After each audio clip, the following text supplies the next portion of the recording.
Bien, y entonces en esta segunda parte vamos a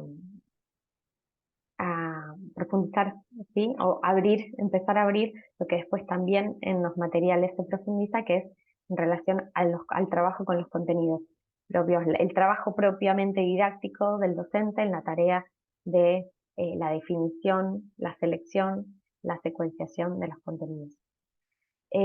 Para eso les comparto algunas pantallas con algunos conceptos que nos permiten ordenar y al cual pueden volver siempre que necesiten, ¿sí? Ahora, el momento de poner las manos en la masa con su propia planificación.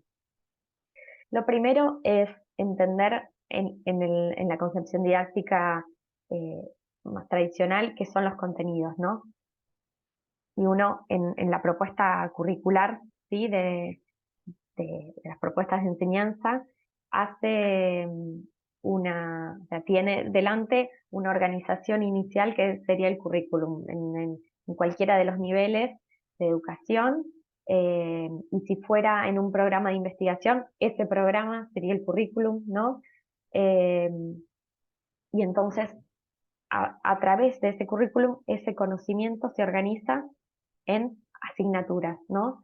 Y estas asignaturas, a veces cuando trabajo en el nivel superior y consulto y pregunto cuáles son los contenidos que enseñan en biología, eh, y, bueno, biología, todo el campo de conocimiento de la biología se enseña en biología en tercer año, ¿no? Es decir, de esos campos, o sea, ahí hay un gran recorte inicial que ni siquiera lo hace el docente mismo, sino que ese currículum llama enmarca ese recorte disciplinar dentro de una asignatura.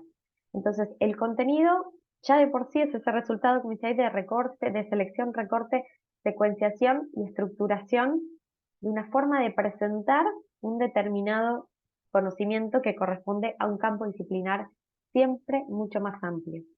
Entonces, esa es la gran dificultad, ¿no? Del trabajo, o sea, la gran responsabilidad que tienen los educadores al seleccionar el contenido, porque tiene que ser representativo en campo disciplinar, pero no puede abarcarlo todo, ¿sí? Bien. ¿Qué son los contenidos? Acá hay algunos autores, como son Cole y Pozo, que, que hace años, digamos, trabajan con el tema didáctico y sobre los contenidos en específico, ¿no? Que dan esta definición, como los contenidos designan un conjunto de saberes o formas culturales cuya asimilación y apropiación por parte de los alumnos y alumnas se considera esencial para su desarrollo. ¿Qué es? Eh, y que puedan aprenderlo requiere de una ayuda específica, que es el rol del docente. Entonces, esa selección es importante en miras a esto que dicen estos autores, ¿no? Porque son contenidos esenciales, porque son los que, para los objetivos que me planteo, son necesarios y para el perfil del estudiante, el objetivo de esta comunidad de práctica, es el que, digamos, el que se evidencia como necesario. ¿Bien?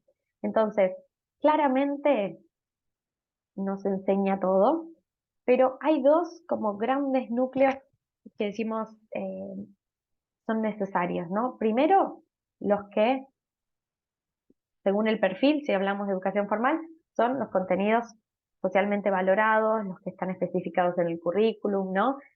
Y también los que el campo de conocimiento en el cual estamos trabajando también releva como fundamentales, actuales, necesarios de pensar. Cuanto más eh, crecemos, digamos, en la edad de nuestros estudiantes, podemos más aún darnos ese, para mí, lujo de también traer a los espacios de enseñanza contenidos que están en discusión, que están siendo objeto de debate, porque ahí no solo traemos contenidos nuevos, sino que traemos las lógicas en las cuales eh, el campo se está moviendo, ¿no? ¿Cuáles son las lógicas que están por detrás? Y una cosa casi obvia y ya tiene muchos años, desde UNESCO 96, que los contenidos del currículum no son solo conceptuales, ¿no? Sino que también, digamos, habilidades, actitudes, ¿no? O valores, experiencias de colaboración, el estar con los demás y la propia idea sobre cómo estudiar, ¿no? O cómo acceder al conocimiento, generar nuestras propias lógicas de enseñanza.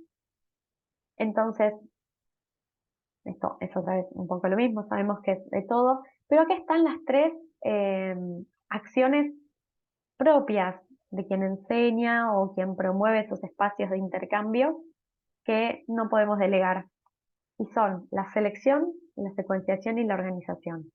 Estas tres categorías también nuevamente traemos a Davini como quien pone junto con Mora sobre la mesa esta, este análisis de estas acciones. Decimos que la selección, es lo que un poco venimos hablando, es necesaria porque el campo disciplinar es enorme, no entra todo, tenemos que ver con qué podemos abordar en el tiempo que tenemos, también como dice Bautista en el capítulo 4, necesitamos hacer un recorte. También lo seleccionamos en cuanto a la validez, como decíamos antes, socialmente valorado, requerido como mínimo y básico, y la actualidad de los mismos, con más o menos controversia, dependiendo cuáles son nuestros colegas con los cuales interactuamos.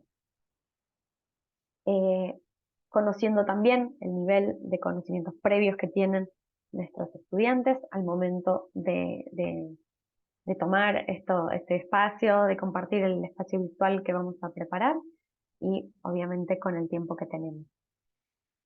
Pero después de seleccionar, también tenemos que organizarlo, ¿sí? Entonces, hay primero encontrar la jerarquía interna que tienen esos contenidos, ¿sí?